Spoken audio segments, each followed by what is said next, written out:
This is episode 36. Om Namo Bhagavate Vasudevaya. Om Shanti Shanti Shanti. Hari Om Tat Sat. We have been speaking about a very important subject, Slok 59, which recommends us that we have to control our senses so that the senses don't ride us, but we ride the senses. And in trying to control them, we sometimes do fast. Fasting is recommended because we often overeat. We are talking about only one sense. There are five senses: hearing, touch, seeing, taste, and smell. Through all these holes in our body, just like mouth, we take in the food corresponding to each sense. So hearing is related to sky, and you know how much music and sound is overtaking today's world. Touch is due to wind and the skin, and we know how much the perfume industry and other things have taken over us. Seeing the beauty, in the name of beauty we see everything all around that arouses our passions. Taste, food, we eat and live for taste, and then the smell. So, smell takes care of both the perfume and the touch. These senses, then, all of them are, as I have said, not really our friends unless they are controlled. If they are under our control, they will serve the purpose of keeping our body healthy, tuned, and then we will be utilizing or able to utilize this body for our ultimate goal of realizing God. As long as the body does not ride us and we ride the body, then we will be able to realize or become wise men. So, fasting, then, we will touch the subject of eating, because in all scriptures and all religions, fasting has been given a very significant place. Usually because we overeat, and if we can control the sense of food eating and the body, the love of flesh will reduce. The desires for sex comes down, because food and sex are totally and directly related. So Lord has touched the subject of eating, and He is recommending that we abstain from food as much as possible. Food is only to nourish the body and no other purpose, just like eating for taste or just eating for the sake of eating because we don't know anything else. But even when we try to control these organs or this food by fast, maybe we have control for that particular moment or for a day or two, and then again our desire to eat even sometimes becomes stronger because we have fasted. The purpose of fasting is to control the mind rather than just the body. So all the senses that we are trying to control is to control our mind. Once the mind is under control, I think that we are just about as close to God as is humanly possible. So one thing, when we talk about wisdom in these sloks, 18 sloks of Upanishad, Sthita Pragya, there is one thing. We are told what a wise man looks like, the signs of a wise man. Then what are the obstacles to wisdom, which is what we are talking about, these senses, and then how to overcome them so that we can acquire wisdom. So three things: the signs of wisdom, the obstacles to wisdom, and a way to overcome those obstacles. This should then give us a complete picture of what battle we have to do, as we are talking about this battle between Kauravas and Pandavas, or the battle between vices and virtues. This is the battle between the senses and our inner desire to overcome that, to win over them, these Kauravas and get to our ultimate goal of, as we often say, peace, love, bliss, joy. These are the things we are looking for.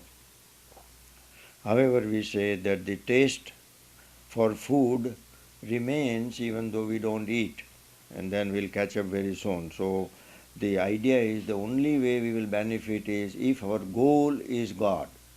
If our goal is not God, then no amount of restrictions and restraint is going to work. I've been seeing in magazine for last 50 years about diets. Take as for example Reader's Digest. There's always one article on diet because they play on men's human weaknesses. People they know that people are all fat, overeating, fat and ugly as we say, and so they will buy their magazine. Their angle is how to sell the magazine. They are not interested in your dieting because if you diet and if you are healthy then nobody will buy the magazine. So while they keep on talking, they know that human weakness will continue. So we will keep catering this thing, and we just get false hope and ideas and confidence they give us. Either we take some drinks that they make specially, or tablets, or some other things. But when we haven't got mind control, when we don't have God as our goal, nothing is going to work. We'll be back on track or back on square one very soon.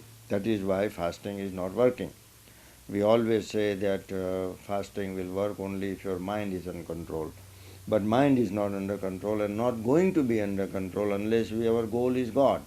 And if our goal is God, then everything will fall in place. And that is what the purpose of Gita is. To really make us successful in our battle, our goal must be self realization. Anything less than that, whatever success we may partially get, is going to fail us. So, these are some of the facts that we learn from these slokas. Rasavarjam rasopi asyam param drastva nivartate.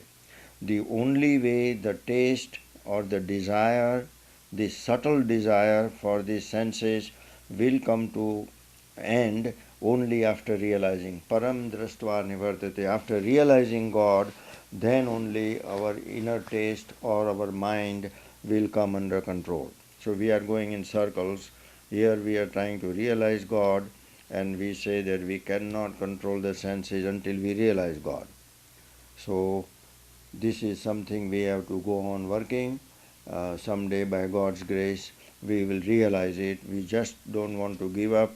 Just keep doing what they are asking us, and someday God will grace us. He will give us the vision or the truth or love, and then all the battle will be ended.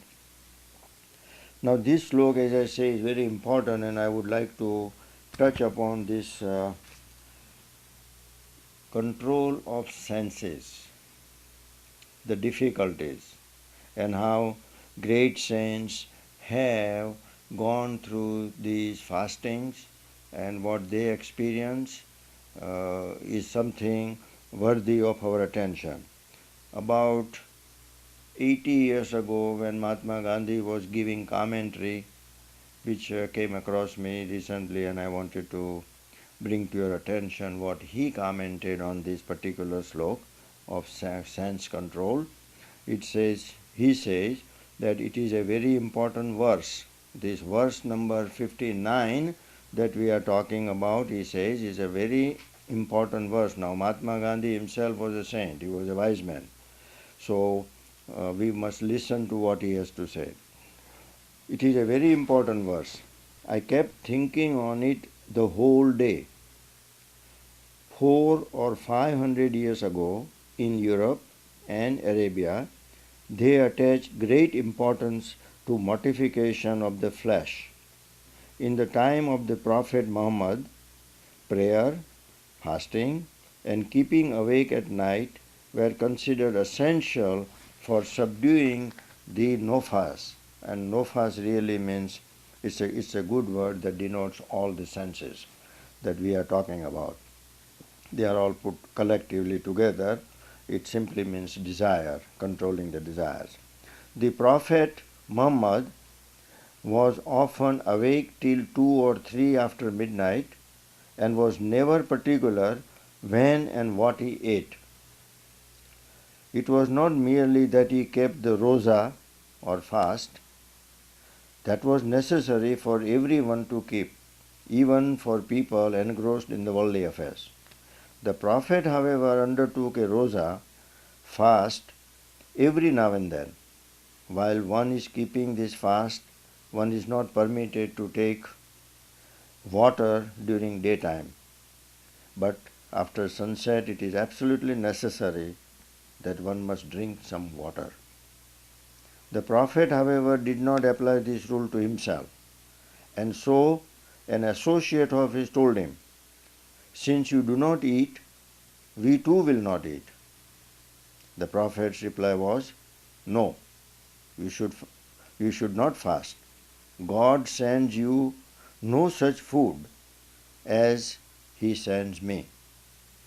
Silenced by the reply, the questioner slapped himself on his own face and left, thinking, "We others observe the rosa because he falls into ecstasies and asks us to fast. But in actual practice, we only make a fuss."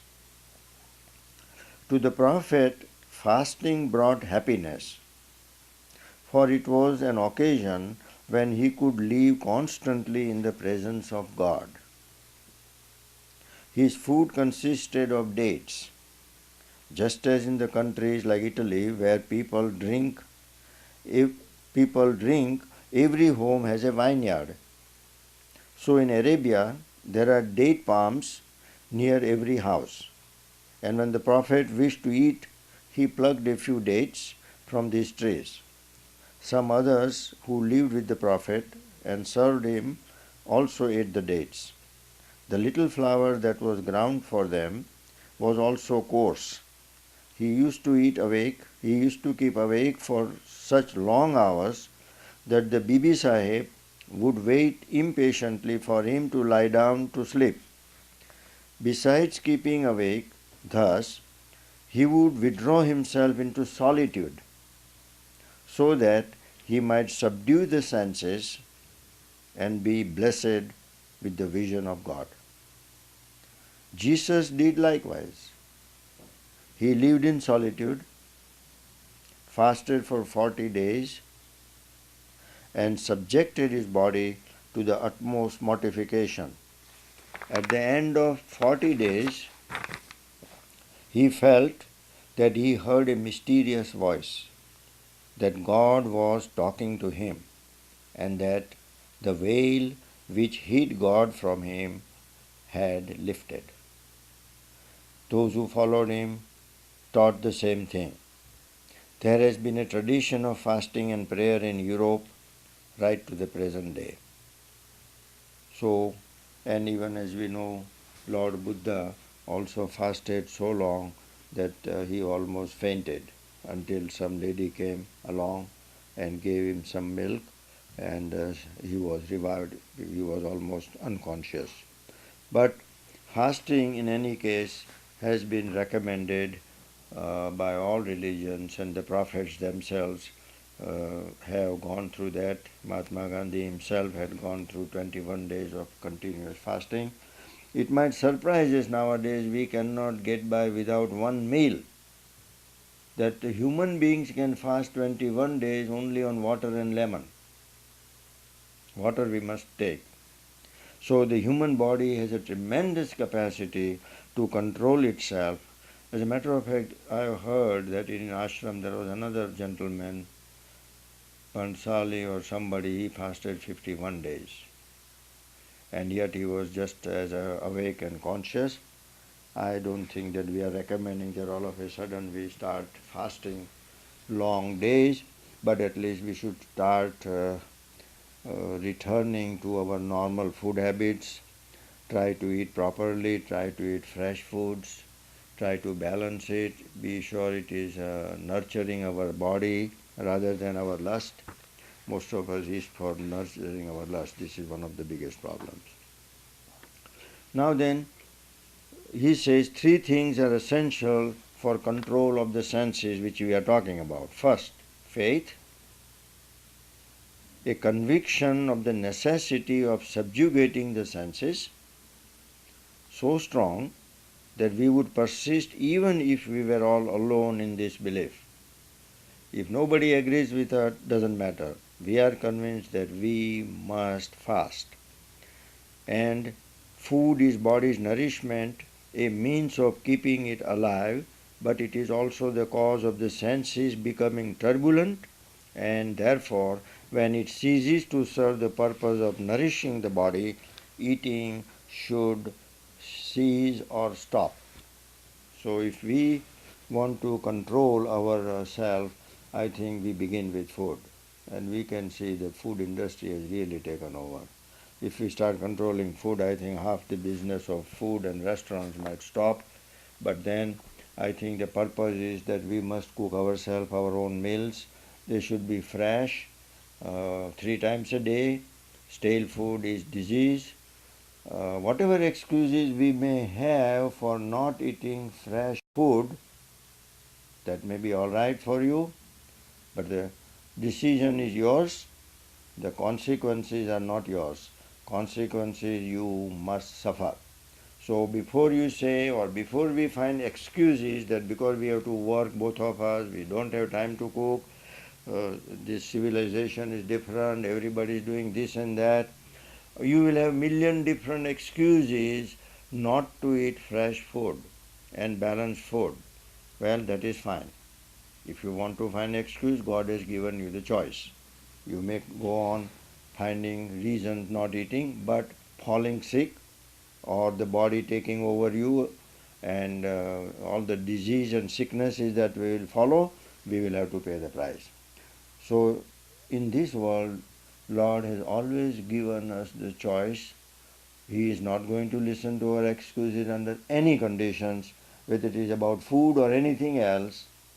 We make the choice, we pay the consequences. And that is why the wise people say it is wise to make the right choice right from the beginning before the consequences teach us through hard means or hard ways or lot of suffering. They are only advising us to avoid the suffering that is yet to come, because God is not going to compromise His law that if you don't eat right, you are going to fall sick. If that is the law, He is not going to change the law. The only way we can cope with it is to eat right, which He has already said. Similarly, then, all the other senses also we must try to control. But I think if we control the food, other senses will come under the control. Today, I think that they are riding us. Everything is riding us, and we are supposed to be riding everything else. So the world is upside down. That is why all these things may sound strange. But as we have said, if everybody is doing wrong or going in the direction which is not giving us the joy and peace, that doesn't mean we should not change. Now it is recognized in the next two slokas that it is difficult to control these senses. Of course, we recognize that, but then we are a brave people. God is with us. We have some wisdom. We don't want to lose our human life. We are learning the advice of the Lord and our prophets and saints. So let's look at the next two slokas, slok number 60 and 61, in which we also recognize the difficulties. यततो हि अपि कौन्तेय पुरुषस्य विपश्चिताः इंद्रियाणि प्रमाथिनी अरन्ति प्रसवं मनः. The senses are turbulent. They are violently snatching away our mind, even if we are wise. Even if we have little wisdom, still the senses are going to carry us away. We will have the taste and smell and everything, and we may work hard, and yet sooner or later they will take over. So striving after perfection is not that easy. Wisdom is not easy, but nothing in life is easy. We have paid heavy prices even for suffering. Why not pay heavy price for joy of life? We are paying anyway. As we say, you have surrendered. Whether you have surrendered to God, whether you have surrendered to love, or you have surrendered to Ravan or the desires and passions, there is no choice. Maya has not given us any other choice. We are always in the mode of surrender. We have been slave of our body and our desires, or we can be surrendering to God for love or peace, and that is what the wise people did. तानि सर्वाणि संयम्य युक्ता स्थितमत्परः वशे हि यस्य इंद्रियाणि तस्य प्रज्ञा प्रतिष्ठिता. So Lord says, since I know that it is very difficult even for a wise man to control these turbulent senses, they cause so much turbulence.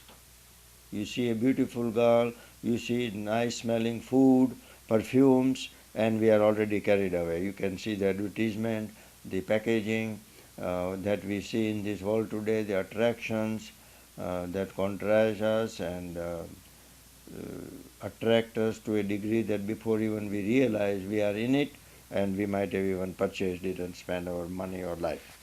So, having realized or recognized that, Lord still says that having control all your senses, you focus on me or seek my help. When he says yukta asita matpar, means you just meditate and seek my help.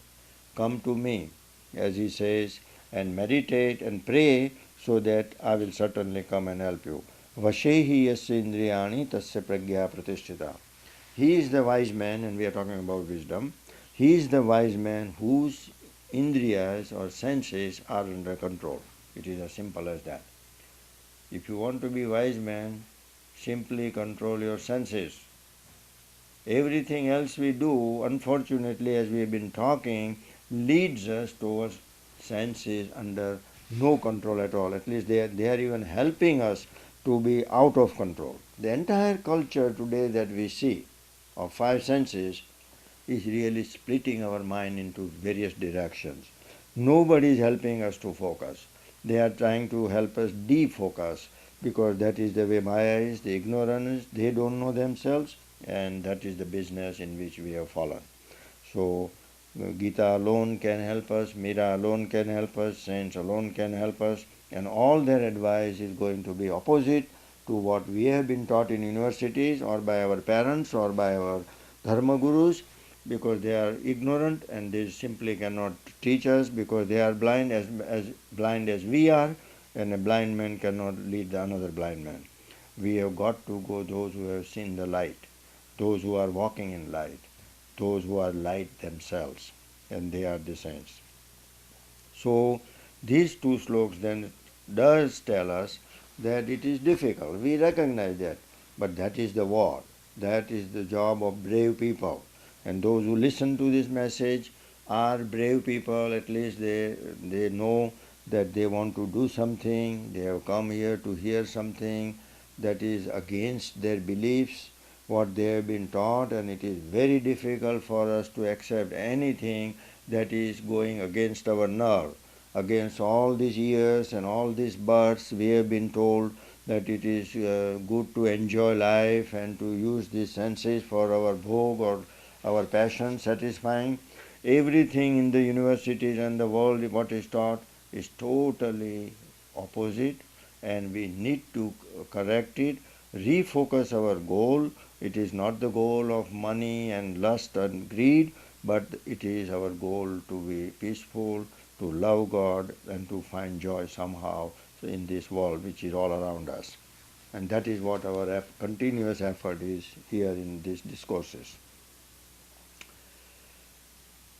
The next two slokas are beautiful, and they tell us again how we fall into this world, how we fall in a trap of this ignorance.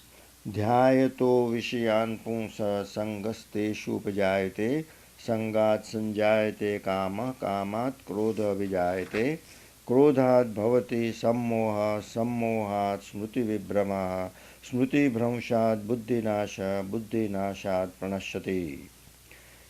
The beginning of our downfall, these are the sloka 62 and 63, which we are discussing here, and both are continuous. First, the man thinks about the objects of desires. It comes into his mind that I want to marry, or I want to buy a car, or I want to shop for something. Whatever desire, objects of desires he has, he first thinks it. then the attachment to them is formed. Once we think we want to buy a car, we will go around and we start shopping, we start looking in the magazines or newspaper, the advertisement, the pictures we will see. All these things then tells us that we are now attached to already what our mind has told us, that we need to buy a car, or we want to go after that, or we want to marry, or we want to go after a girl, or whatever else. Once we start investigating and coming closer and closer, then from that attachment, longing, and from the longing, in other words, we want to have it, we cannot have it, we are in problem, then we will have anger because the desires never are satisfied. Some people say, well, I will continue my desires and someday I will be tired. No, you will never be tired. You will be dead but not tired. Then in the next life you will continue. You do not have the fire quenched by continuously throwing butter in it. It continues to grow fire more and more. So desires are not satisfied by trying to fulfill them, which is what the world has taught us, but desires are fulfilled by only neglecting them, overcoming them, controlling them, not paying attention to them, not coming under their control. Since they cannot be satisfied, there is anger. And from anger comes delusion. We lose our senses. We think of world only as an illusion. We are upset, and from delusion comes loss of memory that we are human being. Even the anger. In anger, people talk anything nonsense. They sometimes even beat each other. Sometimes they drink. Some of them even have suicides.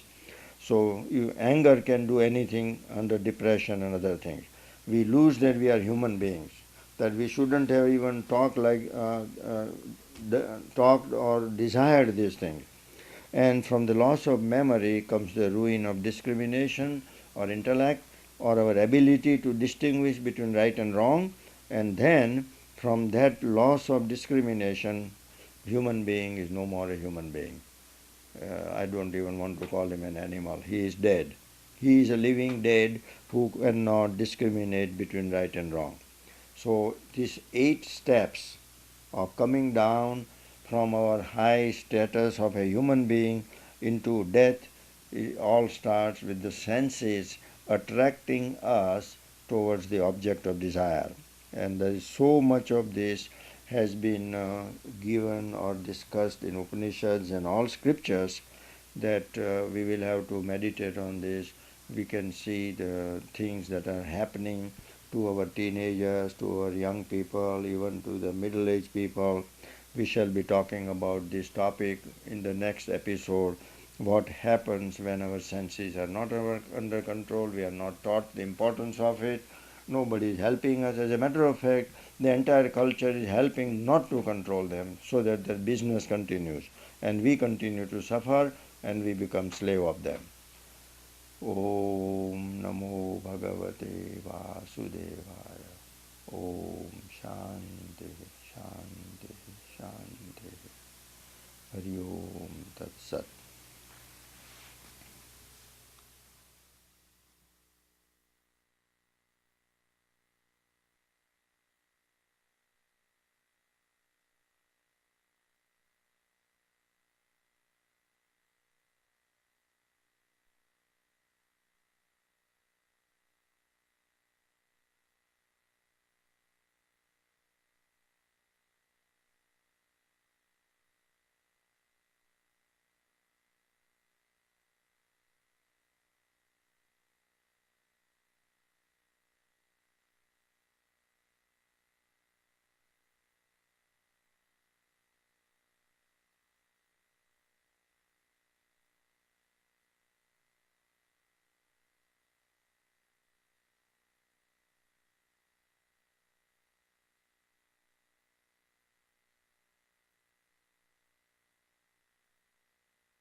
Then, from that loss of discrimination, human being is no more a human being.